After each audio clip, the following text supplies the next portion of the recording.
Bons dias! Espero que tudo esteja bem com você. Você já ouviu falar em calor específico dos gases? Você sabia que o gás pode ter calor específico diferente dependendo da transformação que ele sofre? Então, permaneça no vídeo que daqui a pouco vou lhe explicar.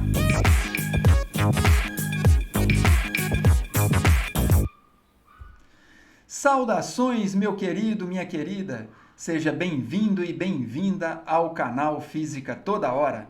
Aproveite esse momento, vai aí embaixo, se inscreva no canal e, ao terminar, compartilhe o vídeo com seus colegas. Neste momento de aprendizado, vamos tratar do estudo dos gases, dando sequência a esse estudo, e vamos falar do calor específico dos gases perfeitos. Para isso, observe a seguinte figura. Você tem nesta figura um diagrama pressão versus volume e a representação de duas isotermas, por exemplo.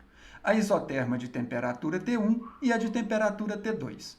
Vamos considerar que o gás, um sistema gasoso, vai sofrer uma transformação aqui a pressão constante, por exemplo, nesse valor de pressão. Se ele está em um estado A, nesta temperatura T1, e ele vai sofrer uma transformação isobárica, a pressão constante de valor P, até o estado B, certo? Ele sofre aqui uma expansão. Outra transformação que vamos considerar é se caso esse sistema, em vez de sofrer uma transformação AB, sofresse uma transformação de volume constante, em que ele sai aqui de um estado que eu vou chamar de E, por exemplo, e ele vai para um estado F, a volume constante, aqui na isoterma número 2, um estado F. Em outras palavras, observe que nessas transformações, o gás, o sistema, sai de uma temperatura T1 e vai para uma temperatura T2.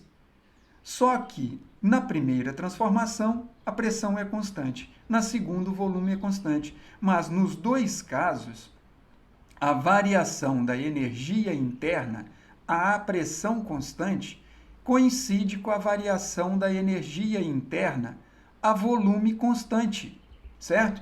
Então, muita atenção com isso. O gás sofre a mesma variação de energia interna, porque está saindo de um estado de temperatura T1 para um estado de temperatura T2, porém, de duas maneiras diferentes. Vamos então analisar essa transformação de pressão constante, quando ele vai do estado A para o estado B.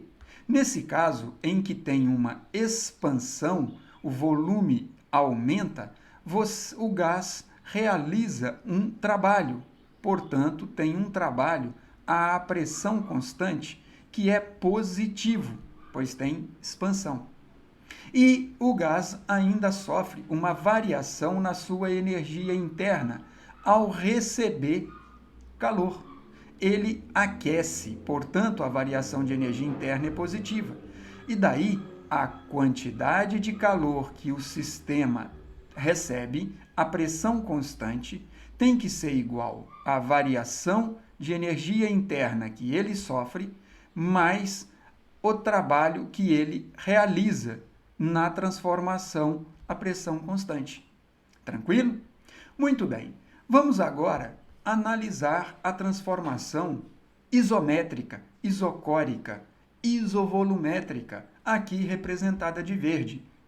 Você tem a transformação do estado E para o estado F.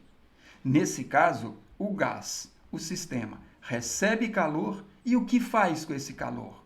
Não realiza trabalho.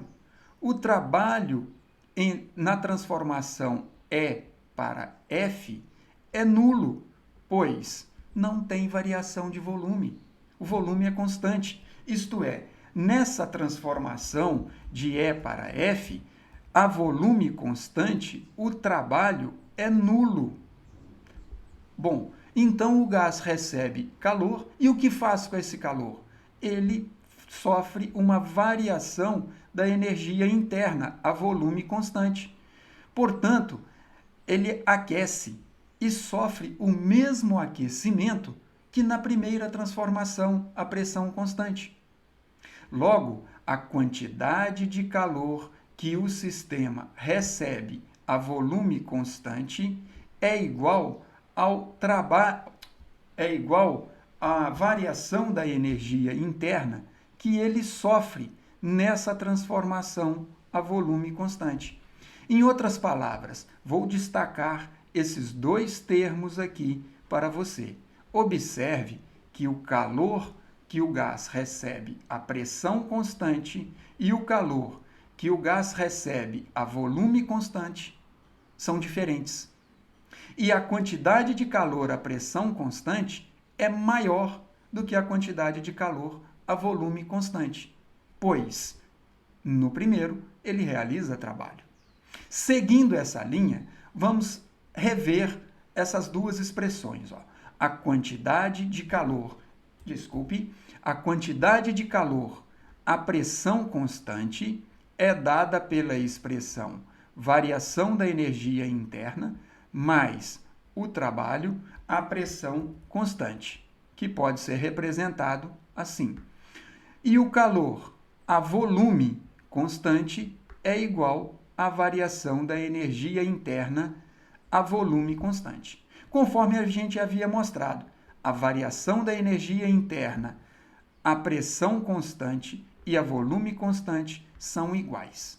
Sendo iguais, então a quantidade de calor a pressão constante é maior do que a quantidade de calor a volume constante, pois tem realização de trabalho. Lembrando que calor pode ser escrito igual a massa do sistema, calor específico do sistema, vezes a variação de temperatura, nós podemos, então, escrever que o calor específico do gás pode ser calculado fazendo a razão entre calor trocado dividido pela massa do sistema e a variação de temperatura. De novo, observe o gráfico. A variação de temperatura na transformação isobárica e na isométrica são iguais. A massa do sistema é a mesma. Estamos considerando que o sistema não perde gás e não recebe gás. Então, o calor específico vai ser diferente de acordo com a quantidade de calor que é trocado em cada transformação. Isto é, você vai ter um calor específico à pressão constante que é diferente do calor específico a volume constante. Em outras palavras, o calor específico do gás a pressão constante tem que ser maior do que o calor específico do gás a volume constante. Esta consequência é muito importante você lembrar. Por quê?